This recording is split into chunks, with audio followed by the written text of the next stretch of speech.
jacked up review show. It's a jacked up review show.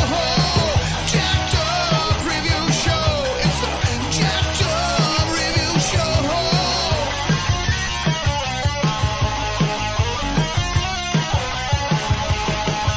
Join us as we cover many an insane movie and numerous cult TV phenomenons. Are you ready to get jacked up? Are you with us? Then listen on. Listener discretion is advised. It's a jacked up review show. It's a jacked up review show. Jacked up review show.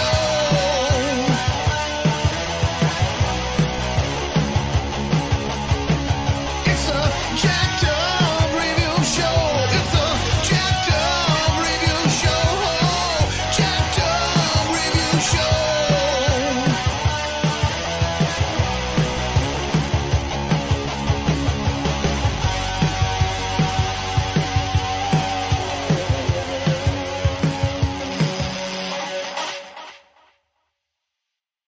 And here for a quick and sweet episode, we got Tom Lindaman here to help me discuss John Singleton. Hi, how's everybody doing? Well, we're not dead yet, so even though Or at least Corona you're not seems to. evil dead yet. Oh, yeah, that's true. We don't want to be Evil Dead yet. So, just a quick synopsis. So, I've been a fan of John Singleton for quite a while. I just always kind of considered him the next best thing in terms of just kind of being kind of like Francis Ford Coppola, where he just took what could easily be melodramatic stories and just really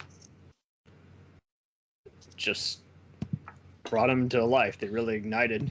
And so he was, again, the youngest person to be nominated for awards, and I thought that was just cool. And he not only reestablished, the hood dramas, made them become the black equivalent of Godfather type movies, but also, reestablished African American films, reestablished just social awareness, and with both Boys in the Hood and Higher Learning, he basically, I like to call that the college double feature, because part one is get out of the hood, who's going to get to college with their life intact, and who's going to probably get killed by a random drive-by by just refusing to leave their chaotic society, and in the lesser part of Los Angeles. And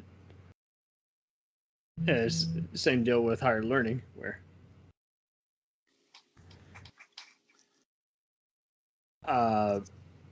and with Higher Learning, it was just cool because it's way ahead of its time. You got skinheads on campus, you got all these other people, LGBTQ community basically, and just establishing that you're in college but you don't know what to do with your life after that, and it's like that was very inspirational. So I think that's just it. He takes stuff that just about any kind of person could relate to, and he just instills it. And if I had to guess any other movies he's probably inspired by, Boys in the Hood definitely has shots that are just word for word taken out of Stand By Me. I'm sure there's some Dog Day Afternoon in there, but he was basically always kind of a friendly rival to like the Hughes brothers, and I guess he just kind of resonated more with me because, instead of trying to get people riled up about issues like Oliver Stone or having a lot of in-your-face, literally, like Spike Lee, I think he just kind of really was just good at just making you just feel so natural and showing what stupid, petty decisions other friends could make. And I'm not surprised that he got involved with television the last few years of his life, and it just took me by surprise when he passed away 2 years ago. I was like, no, where, how, why? One thing that I kind of go back to whenever I think about John Singleton, I go back to something, I want to call it a phase, but it's not really necessarily a phase, but the blaxploitation era of film. I look at that and compare it to what Singleton was doing. Whereas blaxploitation was very early stuff. It was, in a lot of cases, it was actually taking stories originally meant for like white gangsters and just switching the race on it. But that was high campy stuff. You really couldn't take it that seriously, but it's still entertaining. With Singleton though, it almost seems it's going to be a bad turn of a phrase. It's not quite exactly right, but it's the best I can come up with. He came up with almost a version of black cinema verite. I think that's actually kind of similar because, well, he's kind of limited in using handheld or he does kind of have a documentary kind of narrative, in all fairness. So, I mean, yeah, he does kind of, he doesn't even really rely on voyeuristic stuff like Brian De Palma. He definitely avoids going for an exploitation kind of angle, which says a lot because, you know, he remakes Shaft, which is a blaxploitation feature, and he does one hell of a job with it, considering, much like Coppola, he's from the mindset, you know, you don't turn down offers if you can help it, and at the same time, you don't have to be truly invested in the movie if it's not exactly what you want to do, but, you know, the success of that will allow you to do a good job with the movie you actually do want to do. So, I mean, yeah, I mean, Shaft is just interesting in how it kind of, it's kind of starts up again, just the line of just more hard-boiled cop thrillers. It's interesting seeing it acknowledge the existence of the previous Shaft films and just say, you know, that Jackson is the nephew. Yeah. Shaft the Third. And a lot of people complain about the last half. I think the police corruption angle gives it a lot more fun. Mm-hmm. And as we talked about, so it's just an unusual cast.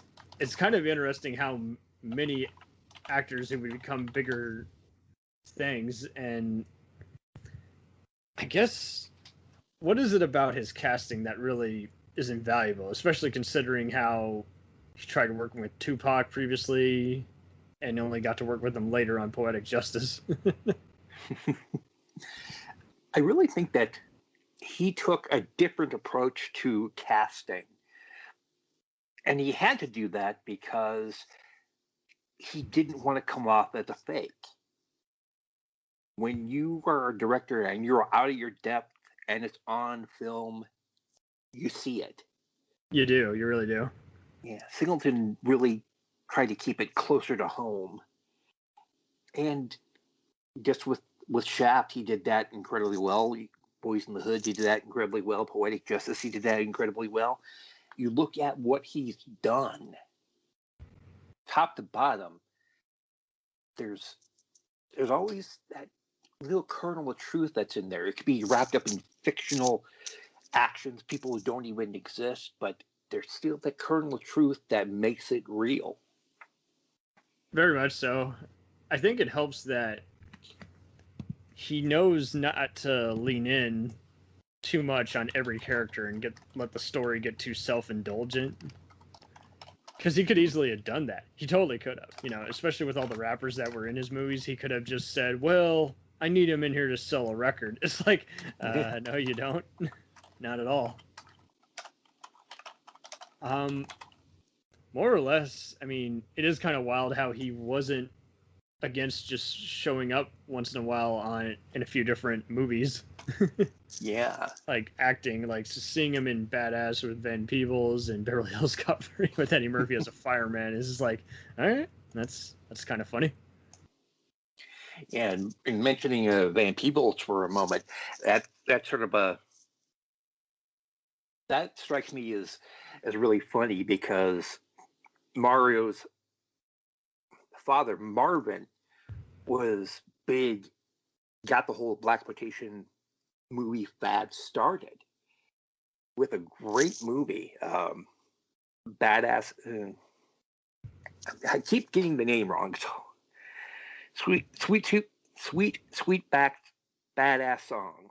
Yes, pretty heated stuff that we're talking about there, you know, and definitely couldn't be made today. And yeah. And then on top of that, Mario did a movie about the making of that movie called Badass, which also blew me away. And just looking at not just Shaft, but looking at all the other movies and all the other projects he's worked on, you could tell that he drew at least some influence from the people who did it in the 70s. And then he said, okay, there's a gritty realism to it, but let's make it really close to home. Yeah, let's not make it be just a silly antenna channel movie, 8 Yeah. o'clock. And you definitely get that, especially with Four Brothers. It's totally adrenalized and 70s kind of crime thriller-ville. Just, and I mean, it could have easily been an exploitation movie. Just, adopted kids, single parent gets murdered, and, mixed bloodline goes out and finds everyone responsible. Yeah, and it almost brings a comparison to Quentin Tarantino's Jackie Brown, too. Absolutely. And because, sorry, go ahead. Yeah, it's almost like Tarantino was the one who felt more open about the racial elements of what he was talking about. And he put it up in the forefront and really just pushed that. Whereas Singleton, he didn't rely on it. He knew it was there, but he didn't treat it like it was a centerpiece of something much greater. It was the story and the people and the visuals that made it stand out. Very true. He definitely just goes for just blunt honesty, and he tries his best to recreate every kind of thing in that area.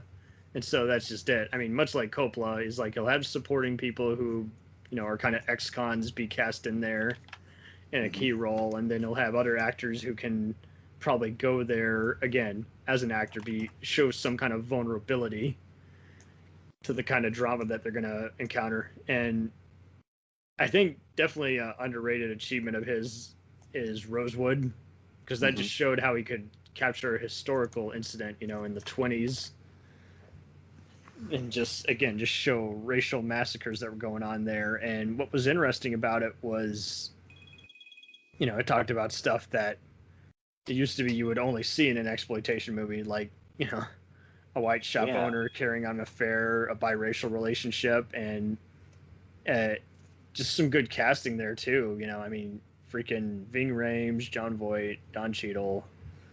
The list went on, and I think Michael Rooker's in there. I thought Robert Patrick was in there, but I have it wrong. And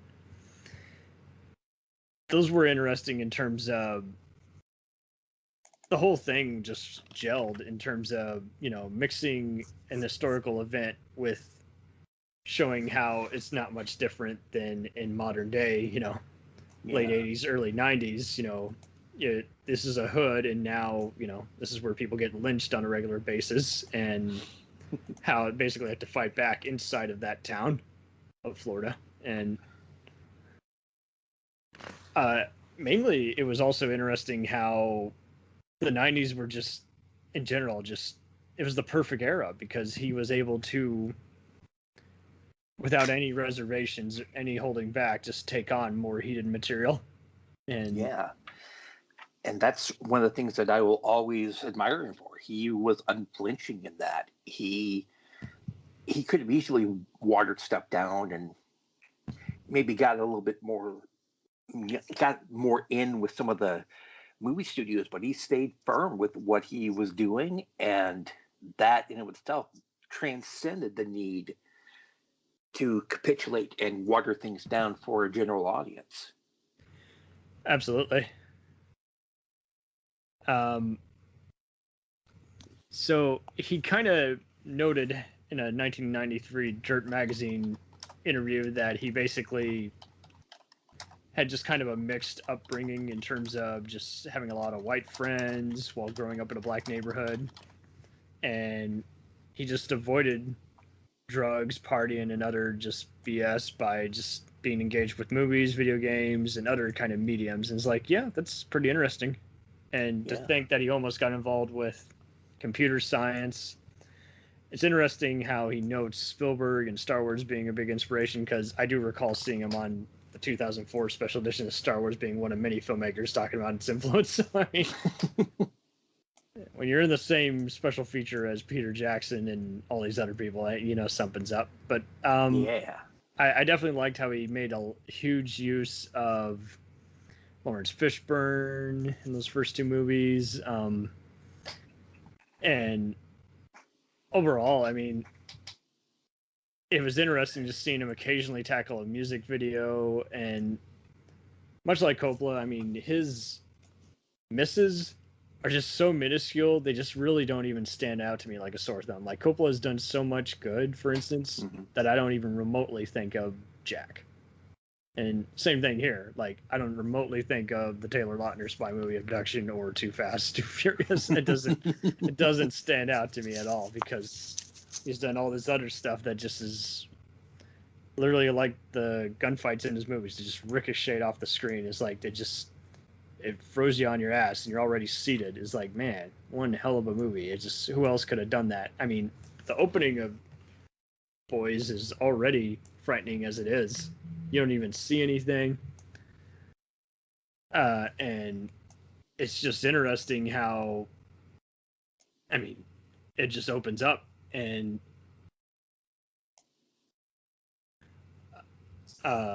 you just feel like you're hearing an actual massacre. You're just hearing people shouting and news helicopters, and again, as the titles are opening up, and it just you really. So I think that's just it. Is like, you may not be watching a documentary, but it might as well be a docudrama. It feels legit, and yeah.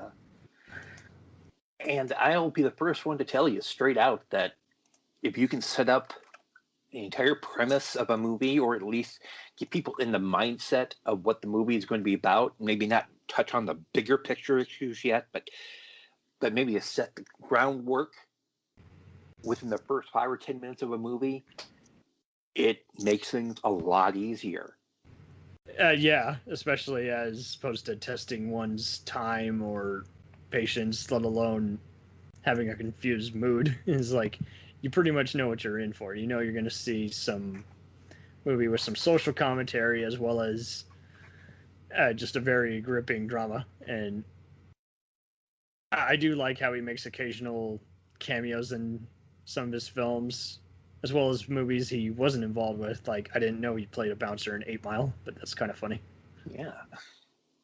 You wouldn't picture that out of him. You really wouldn't. No.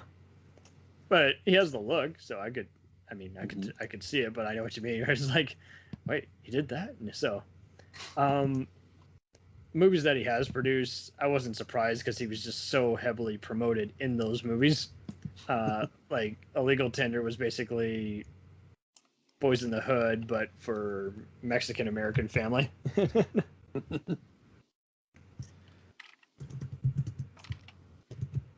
Just looking over his body of work, too. Black Snake Moan. Music videos. And a TV show not that long ago. Yeah, I'll get into that a little briefly. So I still haven't seen the show Empire, but I've seen many just swear by it and others just absolutely say it was a little overrated. But I do recall seeing part of the American Crime Story where it just tackled OJ, and that was definitely pretty just good at just recreating just the unnerving energy in that room. Just for what was a spectacle on reality TV and just covering it. I didn't know he did an episode of Billions. That's awesome. Snowfall, I had trouble getting into, which is very disappointing considering it got like a few different seasons. It was just one of those, was an unusual CIA plot during the 70s. Yeah. Once again, involving the Hood. Rebel was kind of his attempt, I guess, at recreating Shaft. I could give it another rewatch, but I was very disappointed in how that played out. It just had a lot of overacting. Overacting in Hollywood? Surely you jest.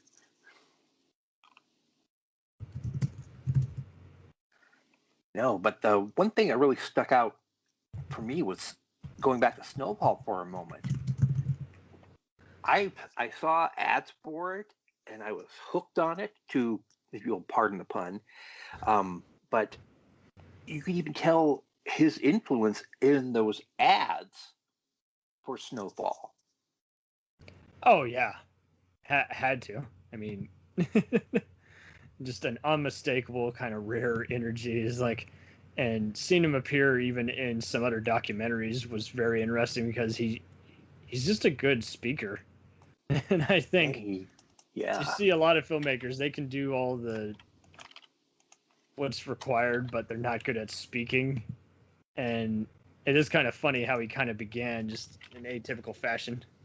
So yeah, those who aren't in the know, Valerie Cameron of just many a podcast, including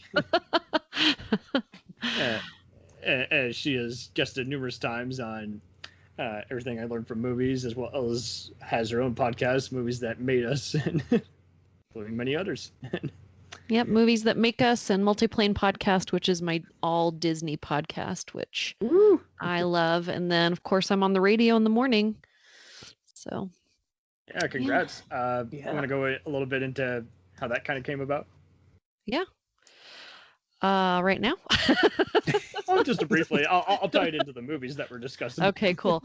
Yeah, no, I slipped and fell into radio. Like, it wasn't something that I was trying to do, which I think pisses some people off, which is, I mean, it's fine, whatever. But I had worked at Radio Disney for a long time, and I got into that because I was a choreographer. I taught dance my whole life, and they wanted me to come teach dance to all of their dancers during the High School Musical phase of things. And then I just stayed on for a long time. And then when they closed down, then Cumulus Media, who is here, which is B98.7 and Cable 93, were hiring for a promotions director. So they hired me, which was great. And then I had only been there like 10 months. And I got a job offer from a nerdy convention called FantasyCon. Oh, shit. And they said, we want to pay you more, and we have dragons, and you can pretty much do whatever you want, and we'll pay you to do it. Like, just be as creative as you can, get us volunteers. Oh, and by the way, it's 4 months to the convention. So if you could do all these things. And I said, yeah, I want to do that. I don't want to be at car remotes.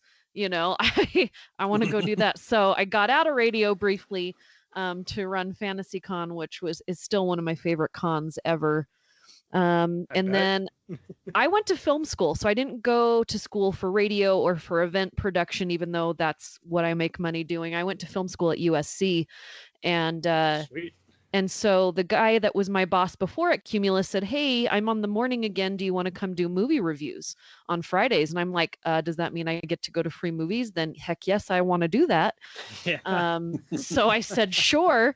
And then like 2 weeks after I started doing that on Fridays, the morning girl quit to go to a different radio station. Wow. And he's like, so do you just kind of want to hang out? Like, and come in a couple days a week till we find someone? And I was like, okay. And then a month later, he's like, do you just want to stay? I'm like, okay. So that's how I got my 6 years later.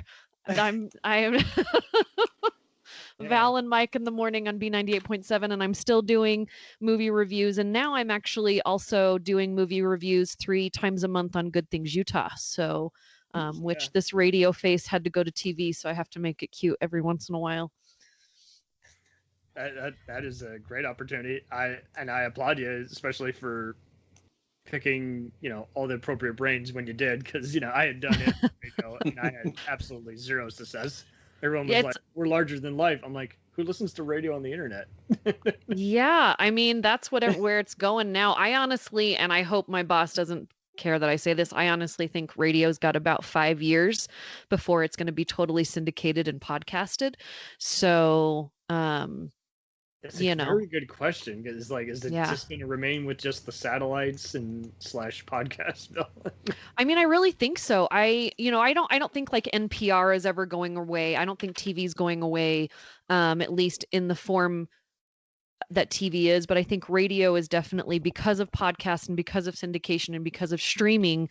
And that's why Radio Disney closed down all of its satellite shops, is because they are fully digital out of Burbank. And so they run everything, they don't really need a radio station also, but they have two, and it's fully digital. So I really think that most of these big radio stations, like the one I work for, they're going to find, the shows that work, and they're going to syndicate them all over the United States, and then mostly stream everything, because it saves a lot of money.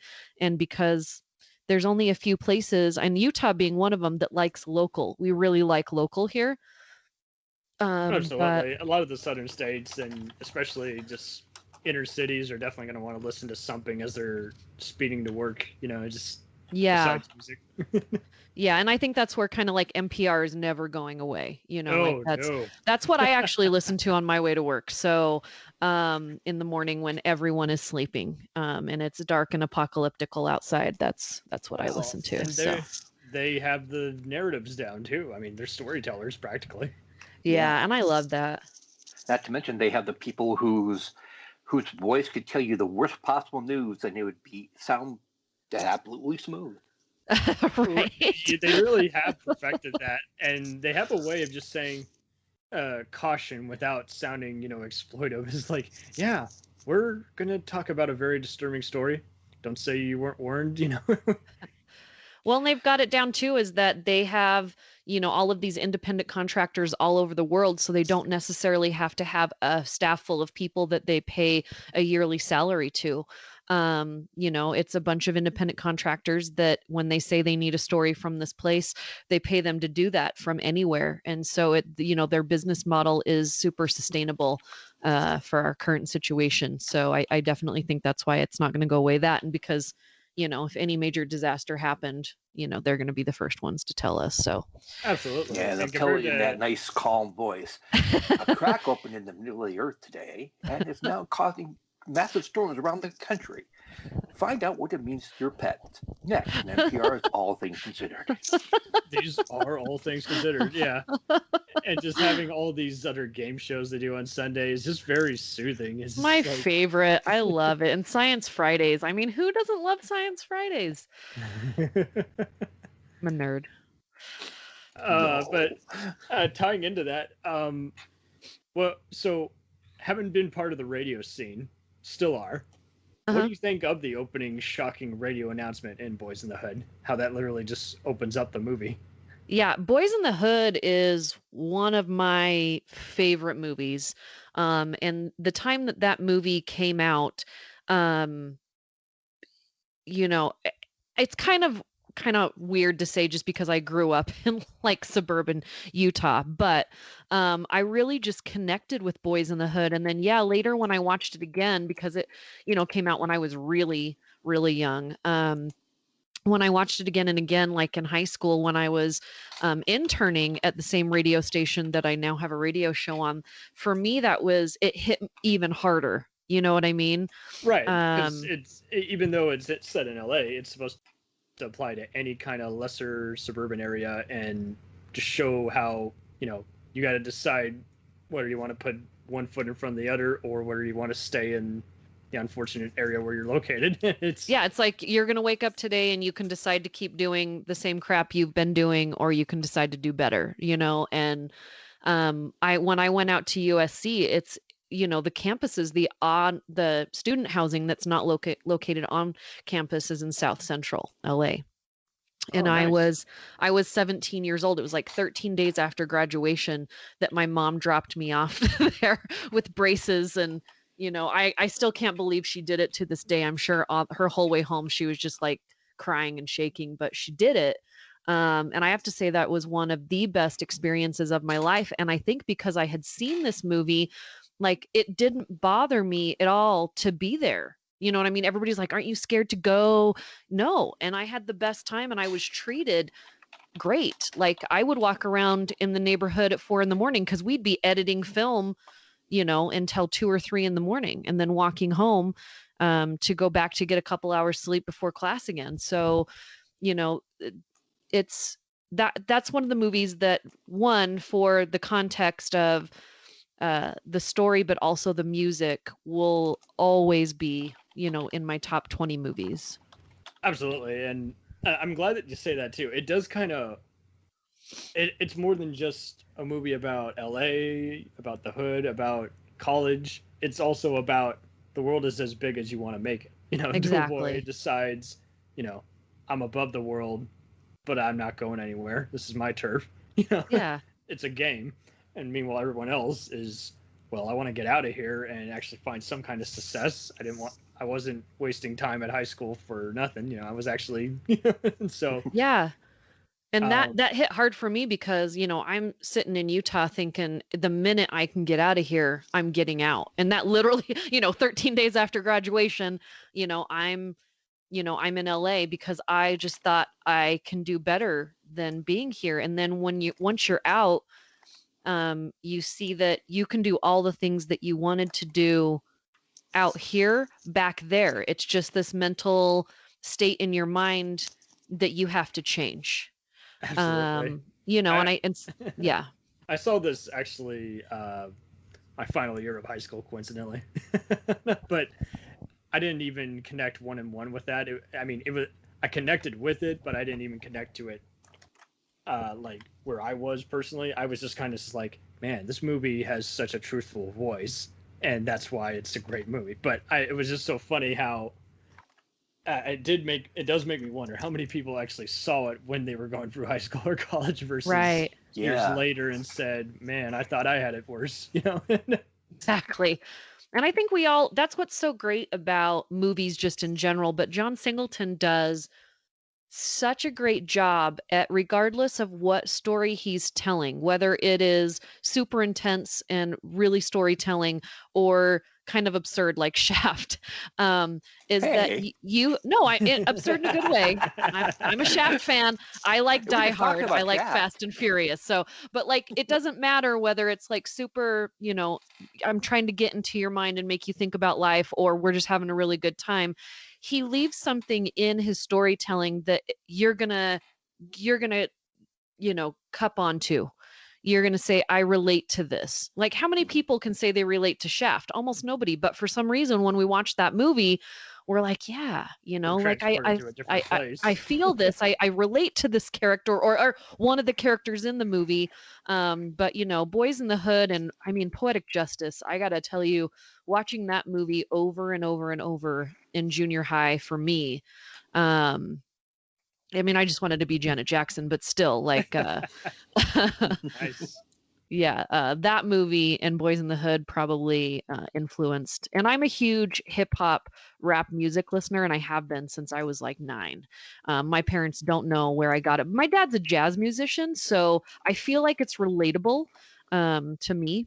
It's not too far a stretch, especially No, it's when not. you get into R&B and Yeah. especially blues. And let's be honest, most rock songs and pop songs are moaning about a lot of the same melodrama. It's just, Oh yeah, everybody's complaining about the same thing. They just put different beats to it. totally. Exactly. It's just more hip.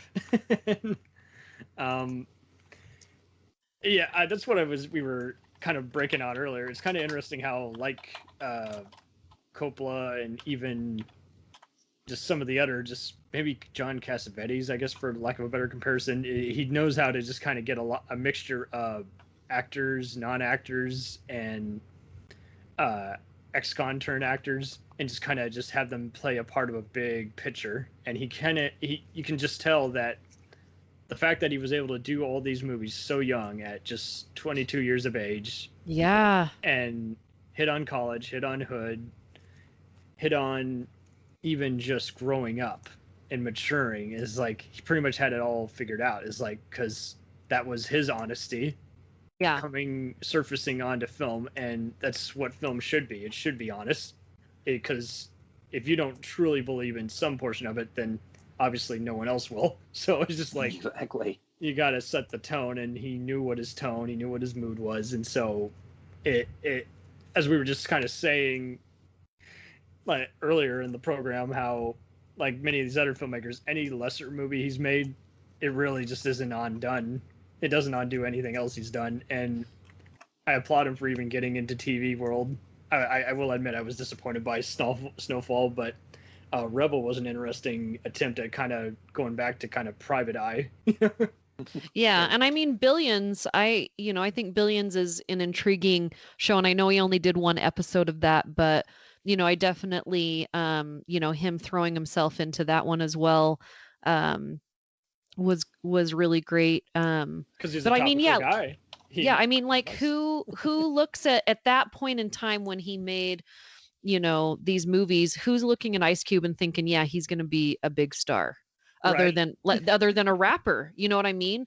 Like took most his- people wouldn't touch him. They'd be, this is too much to deal with, because everything that was going on in hip hop at the time when he brought these actors and rappers into that movie, like I can just tell you, like, movie executives were like, what kind of insurance do we have to have? You know what I mean? Because Absolutely, yeah. because they were not, it was not a good, I mean, it was a good time in rap music. That was my favorite time in rap music. The 1990s and early 2000s is like the best. But like, as far as their rivalries and what was going on behind the scenes in their neighborhoods, Total there was a street lot. fighting. Yeah. Yeah, there was a lot going on. And for him to say, you know what, though, I'm going to grab these guys over here and kind of do to them what he says in the movie is they're over here stuck in this place.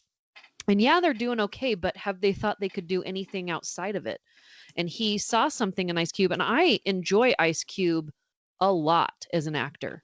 I think he has grown so much as a person, and I don't think he would have even thought or known to do this if it wasn't for John Singleton. Like, I think it changed his life for the better. Right. And I mean, more or less, I think because John had that just kind of geeky kind of growing up factoring in earlier on, he was able to kind of conjure that up into a lot of the other creatives. Yeah. Whether it was a studio executive or whether it was, like you say, just any of the rap artists you got. I mean, when you're working with Snoop Dogg and Tupac and Ice Cube, that's not only great to say, but that's also just awesome how he can just kind of, you got to be able to speak to all the stars, whether they're, from a different industry, music, movies, it is still all the same. You got to still speak to them how they would prefer to be spoken to versus how it's like movie set lingo. So it's just kind of interesting how it's like, okay, I don't have to play up to your ego, but I can tell you, here's why you rock, here's why you work for this movie, this character, and I'm sure there was definitely a lot of trust that he was just able to just somehow just influence everyone, and that's just why it is well illustrated. But totally what you say. I mean, it wasn't an easy thing to get done right away. It was just always just kind of, it would often just happen and either pay off or not. It wasn't uncommon for other music artists to just try doing a movie once in a while and it would flop. And I guess he somehow just showed how you're telling an important story. This is a relatable story. You're doing something that's more than just a passion project. You're doing something that might as well be a biography for every portion of the cast members, Right. And he opened doors for this movie being successful. And I know they probably didn't think it was probably a huge gamble. And if you know anything about, making a movie, when you want to make a movie and you want to have somebody pay you for it and actually make money for it, you have to go, to producers and production houses, and you have to say, these are the movies that are relatable to this movie, and this is why this movie is going to make a lot of money and why you should give me money. And so you usually have to do that. And because this movie did so well, that was exactly why he was able to make Hustle and Flow. Because Hustle and Flow, and I know he is a producer on it, but Hustle and Flow, I mean, that movie broke a lot of barriers, both in Hollywood and on screen. And then you think about 8 Mile. 8 Mile never would have been made without Boys in the Hood, I don't think. Oh, very much so. He and the Hughes brothers pretty much illustrate their love of all kinds of movies while making their kinds of movies, and just showing how there is no limit to any kind of market or any kind of demographic. But like you say, there were so many executives who would just, oh, we've never done anything like that before. No. The answer is no. We want to make the same movie over and over and over again. We prefer movies about angry white guys. It's just what sells better. But yeah, do you notice a lot of the shots, especially in Higher Learning, and definitely the beginning of Boys, how just so many shots just seem like they're out of Stand By Me, and especially the Yeah. montage. Yeah, at I the end. definitely think probably more in Higher Learning. In that movie I do think that they probably used they looked at Higher Learning and said this was a workable formula. And that is the thing where you can use, let's not recreate the wheel if something worked, but we're doing a different version of it. Totally. Higher Learning was one of those that I think was a sleeper. They thought it was going to do a little bit better than it did, and I think it did better later than right when it came out, if I remember correctly. But I enjoyed Higher Learning. I do think it was kind of a watered down version a little bit of its predecessor, but I still think that it was poignant. I think maybe just different casting in that, and I think it would have done a little bit better. I think Probably so, yeah. yeah. I mean, and it's a gamble, and like you say, I mean, you and I are both film students, but it's interesting how you pretty much know from the first round out whether you're ready for it or not. And I think he just was like, this is make it or break it time. It's just Yeah. I only get one shot. Who else can say?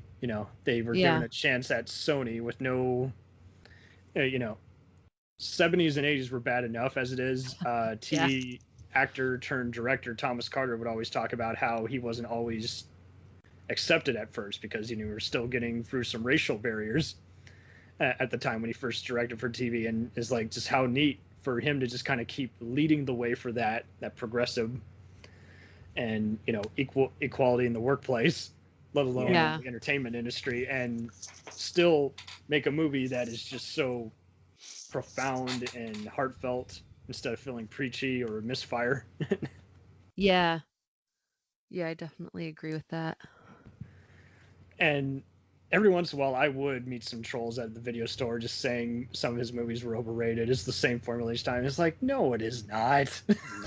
Okay, Marvel fans. Right. Using a formula to make a good movie is not bad as long as you're true to filmmaking. Just to cookie cutter a movie is different, but I'm a huge Marvel fan, and those movies are formulated, but guess what? They all tell a story that's synced together over 10 years. And I'm going to throw this out there. I'm sorry, DC, you need to get your crap together, because sometimes formula, when you're trying to tell more than one story, is good. And I think when it comes to John Singleton and what he was trying to do, he may have not on the outside looked like he was making a whole bunch of movies that were supposed to string together. But if you look at his movie catalog, he was trying to tell you several stories that moved forward in time about the same type of thing. Absolutely. Because he had only his themes to draw on and tell it in what felt very true to his heart.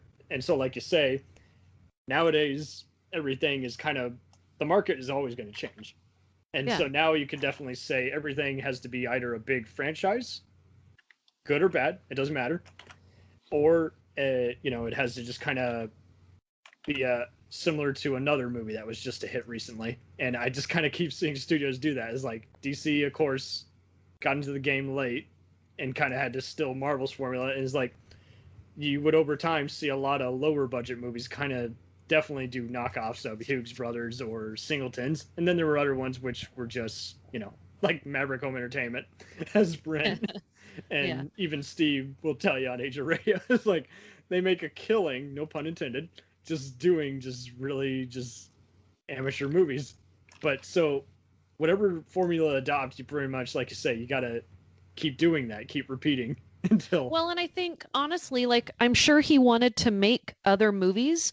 But I mean, let's get real about it for a second. He is a Black director in Hollywood during a time where you're not, and I'm not saying this is a bad thing, because the reason why I went to school was for Spielberg, but you're not a Spielberg, you're not, all of these other guys, and you're out there with a different voice, and nobody else was making the movies that had this voice. And so as much as he probably did want to direct something, more like Fast and Furious earlier on, or, some big movie, he probably wasn't offered those movies because it's not a sure thing, right? But Absolutely. also he probably felt, and I'm just guessing here, is that if nobody else is going to make these movies and I actually have the eye on me right now with this voice about a voice that's not being shared, maybe he felt a little responsibility to keep sharing those stories because nobody else was doing it. Very few people were doing it.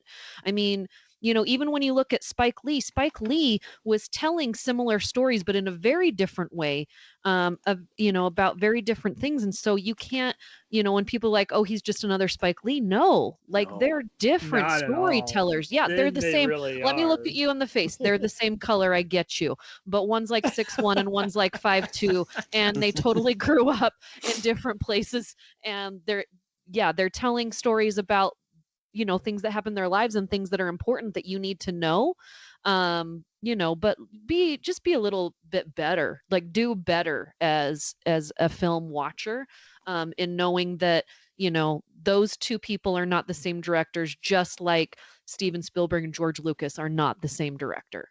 Absolutely. I mean, And- yeah, they're both white and they both have beards. Does that mean they make the same movies? No, it doesn't. And it's so true. There will be so many people. You can tell whether they've just heard of it versus actually seen their movies. It's like, no, Spike's gonna basically do a lot of just conversations that all connect to one giant item at his heart. And sometimes he and Kevin Smith and Jim Jarmusch were all just the kings of even just kind of just letting the movie settle for a while and then get complex in the second half. And Singleton pretty much already has a lot of stuff that could easily get complex if he didn't outline it properly. And he really does just kind of, like you say,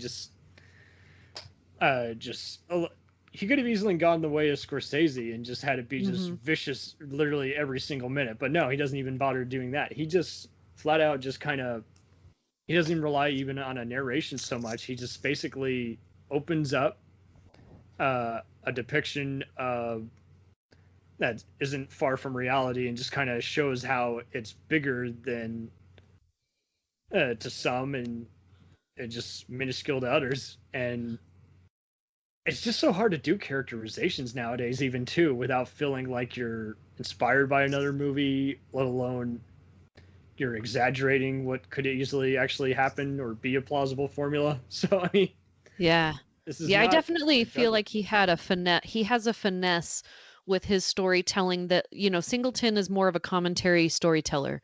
He wants you to have a discussion with yourself while you're watching the movie. And he pushes you to do that. Spike Lee, but Singleton, he's like, I want you to just like mold into just sit back, like relax and kind of ease your way into this story. And then you're going to feel every minute of it as it gets more intense and more intense. But he doesn't do any shock and awe, which I like. Absolutely. Everything that he puts in his movies has a purpose. So even when you've got those big moments and those moments that are, super sad or super violent or, whatever, it all has a meaning. It's not just to have it in there, where I do think that Spike Lee sometimes does do that. He has a purpose, but he does it. He's like, I am going to shock them in this movie doing this. And there's a reason, but it is a little bit more thought out of the shock and awe than the finesse. Much like Oliver Stone, he does kind of want to just kind of continually shock you and then draw you in. And like you say, John just kind of wants to maintain some kind of believability and then go from there, like you say. Yeah, he's kind of, I guess he would be, maybe, if I can say this, maybe the Pixar like movie maker, just because I feel like in almost every one of his movies, that I felt growing up watching, like you're gonna cry at some point, right? Or you're gonna feel like, I'm not gonna cry. Don't make me cry, John. Like it's an Oprah moment. I know you're gonna try and make me cry in this movie, but I'm not gonna do it. So he has a bunch of those. Well, so since he's inspired by Spielberg, would you do a double feature with Rosewood and The Color Purple? Oh my gosh. And You'd then be go to wiped out. therapy? Like, Yeah, like, you'd be totally wiped out. I need to set like my therapist up for later. That would be an intense, double feature and it would be amazing. But yeah, you definitely need Black like a History Month. cleanse movie. You need a cleanse movie after that. My cleanse movie is Moana. Oh, there you go. But every time I have to review a horror film, because I just am not a fan, I go home and watch Moana. It just rinses everything out of my brain. But yeah, that would be a fantastic double feature. But yeah, that would be heavy. That'd be a heavy night. And like you say, you need the breathing room, and then you also need just kind of the clarity at the end of it. Because like you say, we hate a bad movie when there's actually no thinking that went into it. It's like we can easily forgive it or be half entertained if there's some really interesting material in there that do service some kind of both entertainment and a talking point, and then there was just like a misfire in like the last act. It's like when you see a bad movie, usually it's just because it felt like virtually no thought went into it. There was too many cooks in the kitchen. Right. He's been just so fortunate to mostly have most of the studio executives leave him alone, I think. Well, and I love the fact that he can go from something like Rosewood and do Baby Boy and then go Too Fast, Too Furious. And I don't care what anybody says about the Fast and Furious franchise. I love it. And I am so excited to see the new one coming up. Space! I mean, come on. Like from Hobbs and Shaw is one of my favorite movies. And I love all of the Fast and Furious movies, but I mean, I bet that was just super fun for him. You know what I mean? Like you've got to have those fun movies along with the serious movies. And he is a really good action director. And I don't think people give him enough credit because Shaft, as much as I think Shaft is a fun movie, I don't think it's the best made movie ever. Like, I don't think the story's great. But it is what it is. It's You're just going a to see, throwback kind of movie. yeah. And But if you look at the way that he shoots his action scenes, let's throw the story out the window. Like his camera angles and his coloring for that action movie, and then you get to Fast and Furious are really awesome. Action films are, one of my top things that I love to watch. I'm a super big Die Hard fan. Of course, all the cinematic, the Marvel Cinematic Universe films are all action movies, but I love car chases. I love all of that. It's my favorite. And I really think he does a good job. Only time an action movie sucks is when you just don't feel the explosions or intensity. You know what I mean? Or when you're going in thinking that everything should make sense. Don't do that to yourself. Yeah. Don't go into an action movie and be like, I need this to all make sense.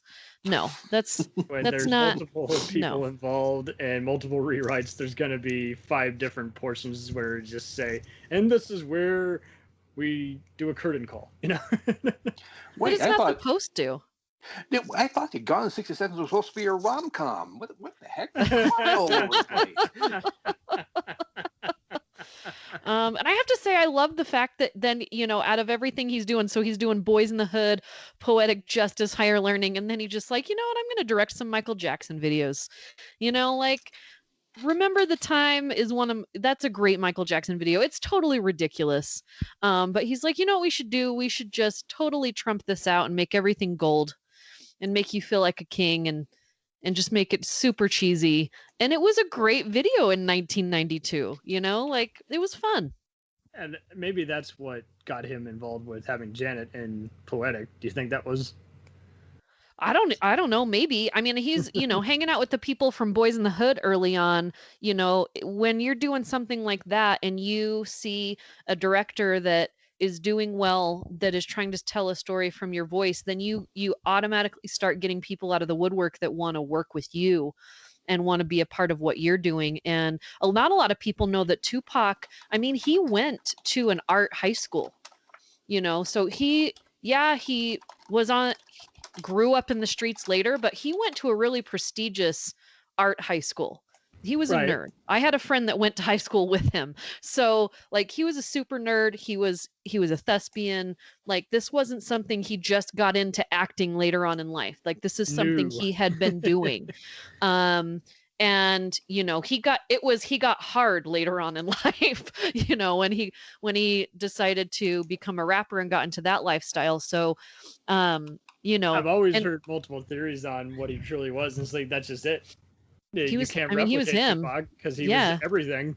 Yeah, he was him. And he is a poet. He's probably, he's, oh my gosh, his music, that's a totally different podcast. Yeah. But for Janet, because Janet, everybody thought too, oh, so she wants to get into acting now. I'm like, what are you talking about? Like, she's been acting since she was 3. So Right. but yeah, those two together, even though it was a lot of turmoil behind the scenes, I didn't feel it on screen. I They think that's just did it. not get together. They did not get along together. So And plus, you got to make Tupac happy, so I'm sure that was a heated argument as well. So it's just like it's pretty much like you say, he's still a utility man, yeah. and he's still a craftsman, and at the end of the day, he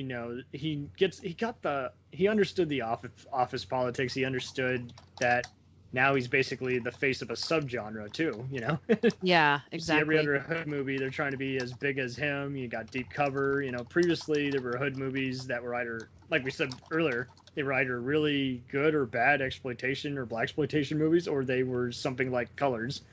And who wants to make a movie like Colors when it's only from the cop's viewpoint every time? Come on. Right. Right. Ugh. Yeah. Especially nowadays. Fuck that. But the one thing that really stuck out for me, and going off of the big chances he took to get to his level, was he stayed true to his vision. He was refreshingly honest, and he never wavered, even with the movies that, like Shaft or the Fast and Furious movie he did, there was still him in there. It was his vision, and he stuck by it. His movies were also just constantly on TV. You couldn't go, one channel flip on VH1 or HBO without seeing one of them playing. And I think that's just it. Every generation was getting reintroduced to his formula, or asking him, like you say, to just weigh in as a producer. And, as a producer, he would help determine the mode, give the newcomer like some freedom. You see a little bit of that influence even in other hood movies that really don't even regulate to even just being black or Italian origin stories. Like years ago, I recall him being featured in this promo for this movie called A Legal Tender, which was basically often, mocked as a Boys in the Hood knockoff, but he was like the head producer, so he was helping basically make a Mexican version of that. And I think I'm paraphrasing, but I recall him just basically saying, it's like, first you give him the drama, then you get out the guns and you give him the action. And then you have a wonderful soundtrack to complement it, and everybody's happy. Right. It was cool seeing him be, I think, in CNN's, I think, I Love the 90s or something, I think. Right. Before he passed away. That was just a very complimentary after he had already a year before been in a LA riot documentary. So Yeah. He just is a very good speaker. So I think that's just it in of itself. We were talking earlier how I remember him on the 2004 Star Wars trilogy re-release, and he's just having multiple filmmakers talk about the same thing. And it's like, well, now your movies make even bigger sense because you understand the marketing, you understand the storytelling behind it, and again, getting all the other talents involved and still not letting them compromise your integrity, let alone your vision. Oh, man. And if you do a movie in the future, how much of John Singleton do you think will be in it? Yeah. I mean, I don't think a lot of people really think or understand that they have been influenced. When you watch some of these movies, and I can look at it and say, that's John, right there, that's John. And that is art. Most of the time when we do something, we don't necessarily understand where we're pulling it from, but it's who we've been influenced by. And Oh, absolutely. so encountered so many snobs when I was working on some zero budget movies, and it just got depressing because it was like, this movie influenced that movie, or you might hate it, but you're really underplaying its significance. Yeah. In pop culture. Yeah. It just writing it off completely, eradicating it, just nuking it, saying it has no purpose. And if memory serves, I think somebody said that there were like only 5 basic stories that everything is based off of. Right, the Iliad, Oedipus, and then there's plenty of other just Shakespearean type tropes. And just think about it, if we didn't have Kurosawa's The Seventh Samurai, we wouldn't probably not have Star Wars. Oh, I'll do you one even better. Without Seventh Samurai, you don't have High Noon, and then you don't have, and without that, or Guns of Navarone, then you definitely don't have Star Wars, and then you definitely don't have all the Die Hards or Lethal Weapons of the world, and then with those other formulas, then there's all these other genres that play on that. I mean, without Halloween and Star Wars, then you don't have the Terminator. And without any of those, you don't have any of the other slashers and horror icons. So it's just like, you can't have one without the other, and you can dislike a movie all you want. Don't disregard anyone else's entertainment value or inspiration from it. I mean, I would have people all the time who would come up to me and be like, I hate Gladiator, Lord of the Rings. I'm like, well, someone's inspired by it, because there's a reason all these swordplay is bigger than life. So, Valerie, where can we find you on the web? You kicked ass here at this. Oh, thank you. I'm on a few places. So my 2 big podcasts, Movies That Make Us and Multiplane Podcast, are a part of the Stolen Droids network. So if you go to stolendroids.com, you can get both of my podcasts there. Plus, there's a bunch of other really cool podcasts if you're into gaming. If you just want to listen to people talk about nerdy stuff, that's where it is. You can read my reviews on b987.com, where what to see with Val on there every Friday. It's updated with the movies that are coming out. And this Friday, you can actually watch me on Good Things Utah at 9:20 in the morning. So, Ooh. So nice. I was familiar with the film podcast, but yeah, I will definitely check out the gaming one. And badass job. Thank you. Thanks for having me. It was so much fun. And that's just it. We tried to make a quick just round table and just kind of have it fun, and it took a while because we would just always have people who would just kind of tune out. And like the Sam Raimi episode actually went better than we expected, because I thought, feel so bad that I missed that. I wanted no, it's all good, but I would between you guys, I thought it was gonna be a cluster, because I've had horror podcasters on before who only wanted to talk about that, and then I had guys who only want to talk superhero stuff. It's hard getting a perfect divide where everyone's open minded and wants to talk about all kinds of genres, and fortunately I didn't have that. Everyone was just like, yeah, he kind of recreated every kind of genre, every kind of movie. Yeah. So it was that's why I loved it, because a lot of people think, well, you don't like horror movies, why do you like Sam Raimi? And I'm like, let's talk about the other things that he has done and influenced for a second. So well, I'm excited to hear that. Absolutely. And I mean, it helps that many of these filmmakers are either not that crazy about whatever genre they're doing, but they recreate it because they mix all these other elements, So it's like with Raimi, you got dark comedy and action and even just sci-fi, for lack of a better explanation. And then with crime movies and fantasy movies, he even just kind of just adds a different kind of atypical dramatic component. So it's like, yeah, he's set for life if you can just keep just having a different kind of voice as opposed to, copy and paste. Exactly. Well, thanks so much for having me. I'll be on anytime you want me, and hopefully we can have you guys on Movies That Make Us in the future. I think that would be really fun. Absolutely. Whatever schedule works for you guys. We'll return after these messages. Hey, feeling down? Feeling low? Not enough podcasts about movies in your life?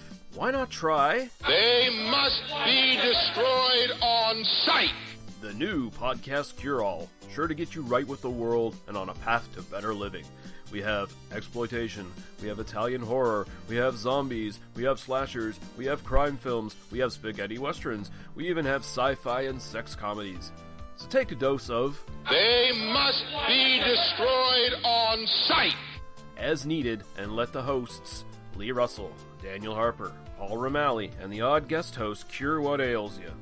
Warning, may cause atrophy. African consumption, black fever, bone shave, chin cough, colic, cramp colic, dropsy of the brain, elephantitis, grocer's itch, jaundice, mania, miasma, mortification, palsy, Pott's disease, rheumatism, scurvy, St. Anthony's fire, summer complaint, and worm fit in some people. Consult a physician before listening.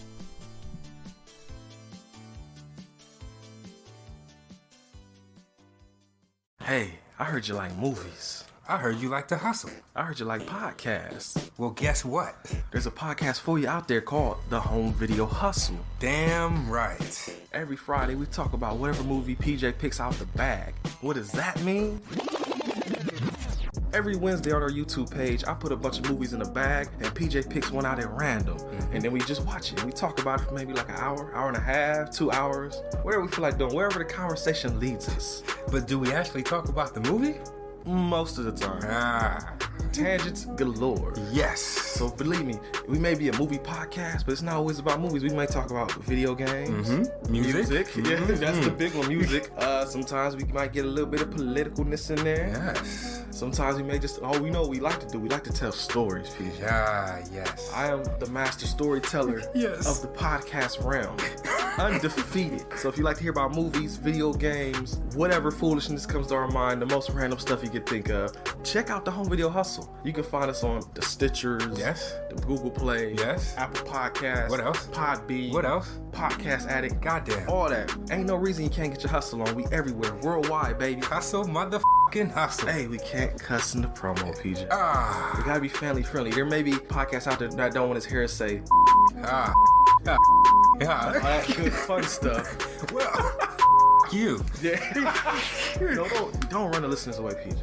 I'm sorry. But this is going kind of long. Yes. So we'll end this and say, hey, check out the Home Video Hustle every Friday on all the various podcast outlets. Peace. Peace.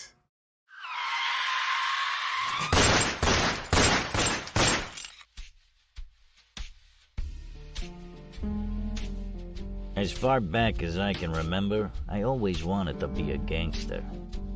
And while Witch didn't make it to the top of the world, he did make the Gangs of Hollywood podcast.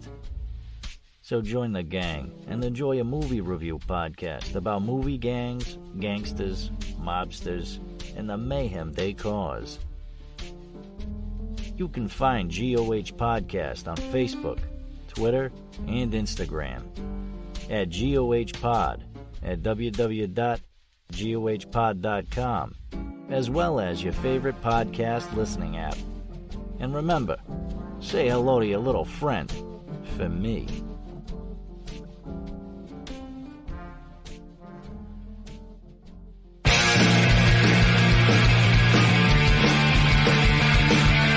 If you take two old punk rockers who are past their prime, put them in front of a movie screen and give them a podcast, what do you get? Cinema Punks. Cinepunks. It's the mixtape of movies.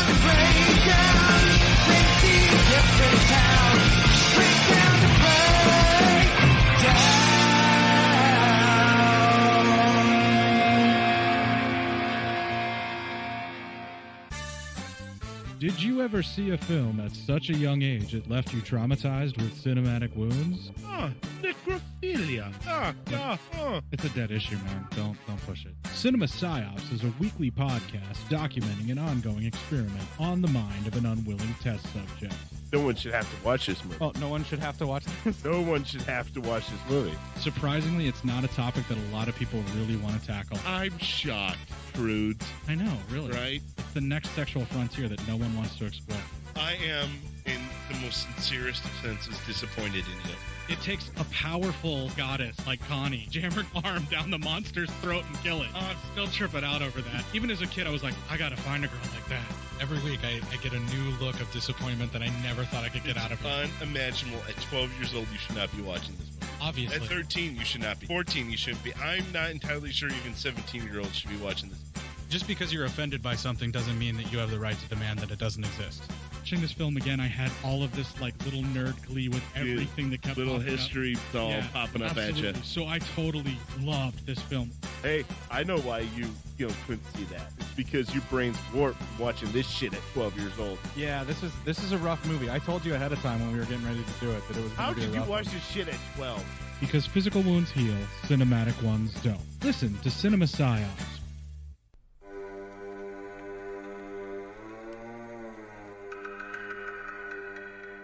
everybody, I'm Corey. And I'm Zach, and we're the hosts of Podcasting After Dark, a cast dedicated to late-night horror and sci-fi of the 80s and 90s, often found on HBO and Cinemax. You know, the movies your parents didn't want you watching as a kid. You can find us every other week on Apple Podcasts, Spotify, Podbean, and Stitcher.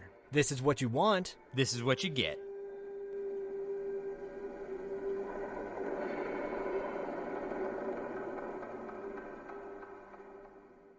It's time, let's check our cue, baby. Pair it with a couple brews, baby. We love good movies. We love the bad ones too. So we watch them all and pass their lessons on to you. Oh yeah.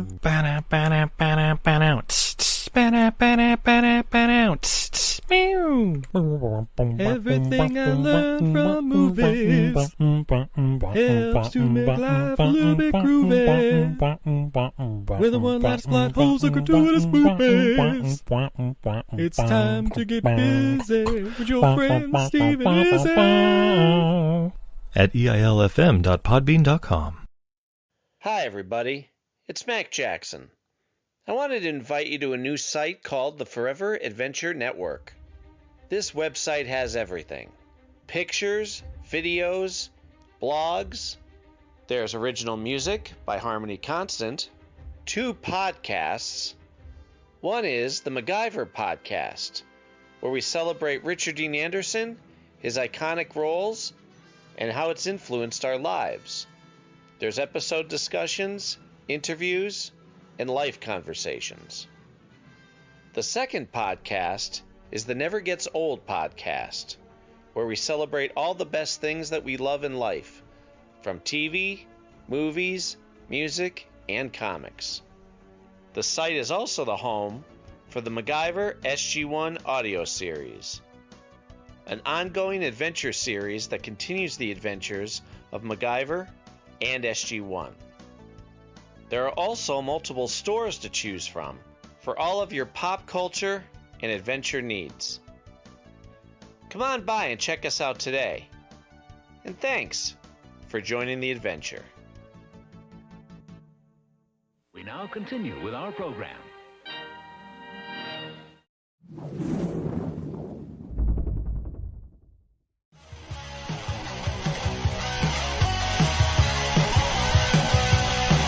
Follow us on the web on Facebook, Twitter, and Instagram. The podcast is available on Podbean, Spotify, iHeartRadio, Anchor, Apple, and anywhere else podcasts are available. Feel free to review our show and leave comments on any of those sites. Thanks a million for listening. It's a jacked up review show.